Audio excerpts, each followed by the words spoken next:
Electromagnetismo, electricidad, éter, energía atmosférica. Muy importante lo que pasó en los 1800, siglo XIX. Al girar dentro de las bobinas, los campos magnéticos crean cargas eléctricas en un vórtice de mercurio. Esto es física básica de instituto. Bien, los complejos energéticos hindúes, los de la India, que la India de hoy no tiene nada que ver con la India de la antigüedad, pero todavía tenemos hoy los vestigios del mundo antiguo en la India, y son complejos energéticos centrales de poder eléctrico que tienen en la parte superior esta estructura en la India, en una bobina de múltiples vueltas de alambre. Esto es física básica. Bobina con múltiples vueltas de alambre en espiral. El campo magnético de las vueltas se suma al centro de la bobina, creando un campo eléctrico intenso, electromagnetismo. Todavía se pueden ver estas bobinas, que en inglés son coils, bobinas, por eso Nikola Tesla usaba bobinas, no inventó nada. Nikola Tesla simplemente quería transmitir la tecnología del mundo antiguo. Estas bobinas se pueden ver en la parte superior de las centrales eléctricas de la India, y no solamente, pero en la India son ya brutalmente impactantes en mi cara. Las religiones de hoy en día, da igual religión, se refieren a estas fábricas de energía como templos, iglesias, catedrales, sinagogas, mezquitas, las llaman por fines religiosos de ir allí para rezar para tus pecados. Entonces, hay un complejo que es el complejo Parmanand, que cuando lo vi en Indonesia, que contaba originalmente con 240 centrales eléctricas dispuestas en un diseño de mandala concéntrico. Se llama, que esto es historia antigua de los Vedas, que los alemanes conocían súper bien.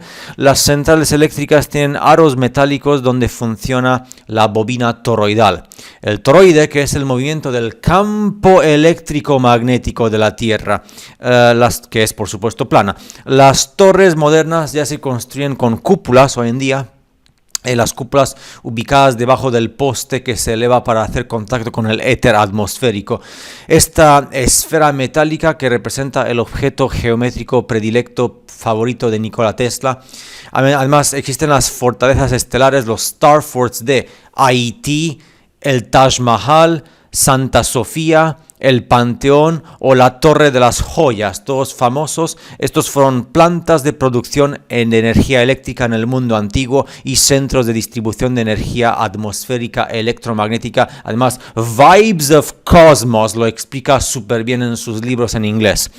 Así como las miles de catedrales, templos, iglesias, palacios, mezquitas en todo el mundo, en todos los continentes. De hecho, la famosa Torre de las Joyas, que tiene 47 pisos, 47, igual que el presidente Trump, se puede ver en numerosas exposiciones internacionales, como las que fue, por ejemplo, en la Expo Pan-Pacífica de San Francisco de 1915. Se repite en muchas expos mundiales del mundo antiguo. En todo el mundo, la tecnología de extracción de energía eléctrica magnética del éter a través de la atmósfera aún funciona a la perfección en algunos castillos, edificios antiguos, palacios, invernaderos, faros, kioscos, fuentes, mezquitas, fortalezas, torres, puentes, catedrales que conservaron intacto el antiguo aparato tecnológico. No pienses que esto es...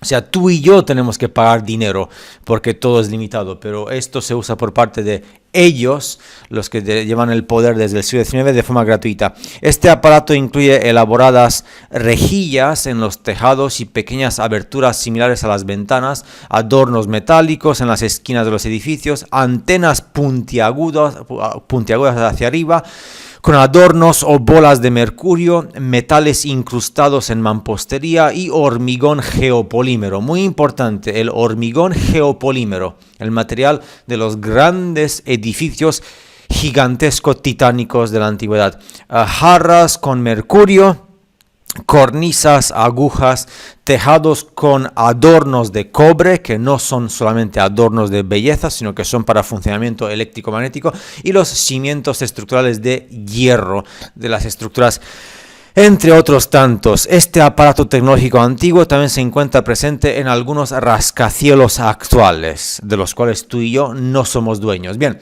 la civilización de Tartaria, Tartaria, probablemente fue destruida entre los siglos XIX y XX, ya fue la última destrucción progresiva que se dio. Por tanto, nosotros como especie humanoide tenemos 150 años a lo máximo.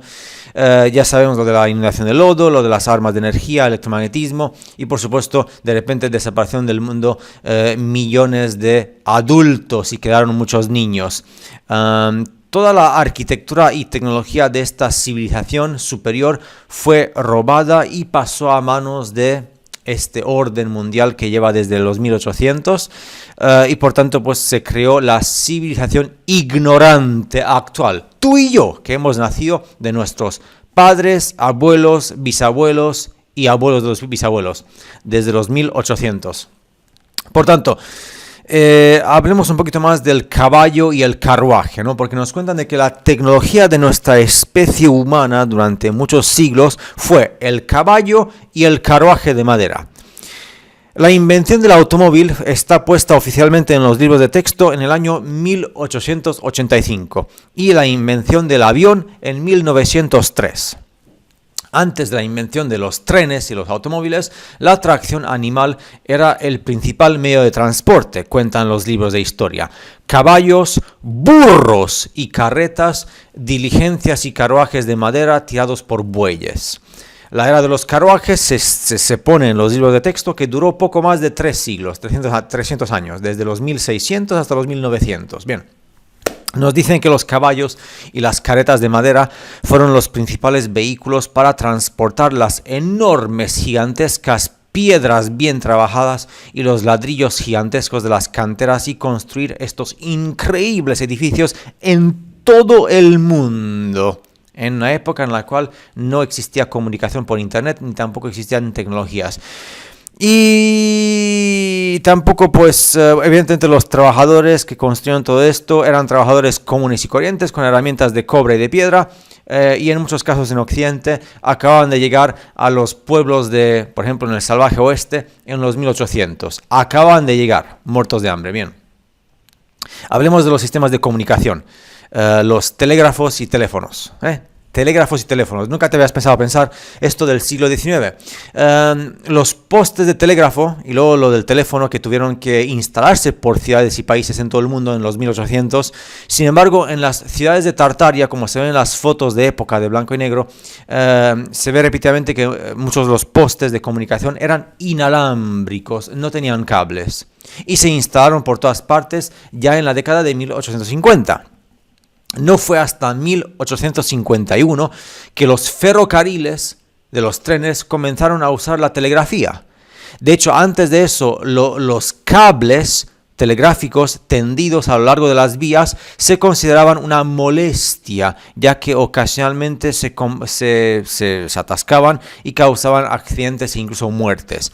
La primera línea telegráfica registrada a nivel histórico comercial se completó se llama la Magnetic Telegraph Company, que unía Nueva York con Washington en 1846. De repente, cables en los 1850. Bien. La fase final de la integración del telégrafo, y esto sí está registrada, ocurrió entre 1857 y 1866. En este periodo los miembros se consolidaron, monopolios se compraron y se vendieron. Para 1864 solo existían Western Union y American Telegraph Company. Y la United States Telegraph Company, que entró en el campo mediante la consolidación de empresas más pequeñas que se unificaron entre ellos a principios de la década de 1860. O sea, todo en la segunda mitad del siglo XIX.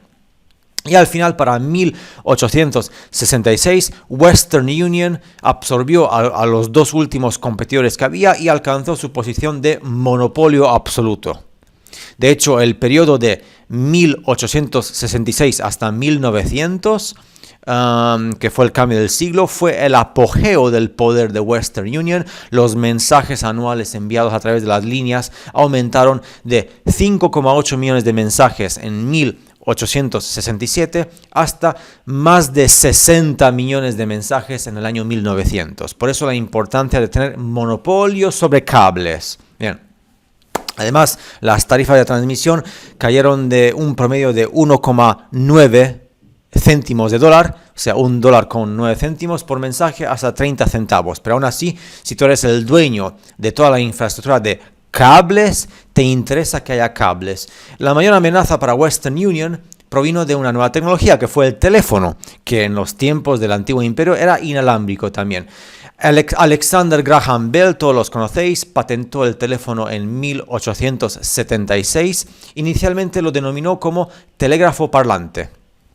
En la década de 1880, el teléfono se utilizó únicamente para llamadas locales en el pueblo.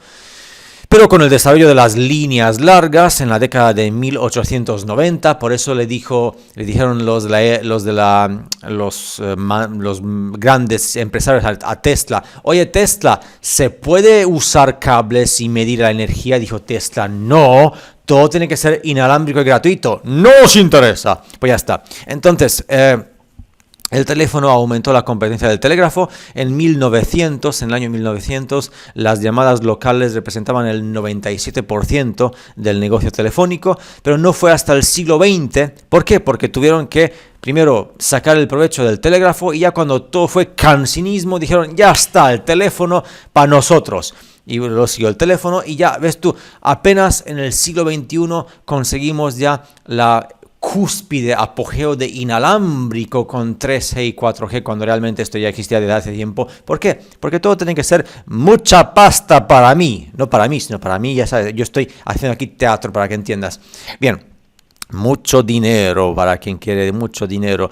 El servicio postal, que tampoco piensa la gente en esto, el servicio postal, no del correo, de enviar correo, pues solo comenzó en Estados Unidos, porque Estados Unidos fue la cúspide del mundo, ¿no? Comenzó a principios de la década de 1850. De hecho, el primer correo aéreo se transportó en 1870 mediante cartas de globos aerostáticos, porque el avión se inventó en 1903 y fue penoso. De hecho, las primeras diligencias por carretera repartían el correo en una ruta meridional que tenía 4.500 kilómetros entre Tipton, Missouri, en Estados Unidos, hasta San Francisco, California, en Estados Unidos. El recorrido, 24 días, pero a menudo tardaban meses. O sea, tú escribías una carta ahora y a lo mejor dentro de 3 o 4 meses llegaba la carta. Entonces, ¿cómo se comunicaron los cientos de exposiciones y ferias mundiales en los 1800 para organizarse, para atraer a millones de personas de todo el mundo a los eventos?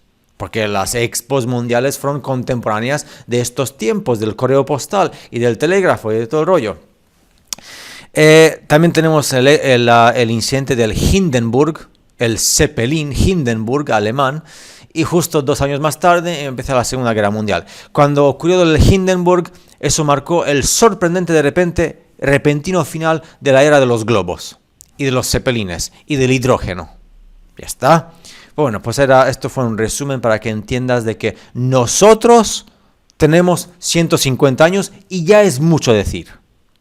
Pero esto ya sé que es demasiado impactante para la gran mayoría de los habitantes de esta sociedad.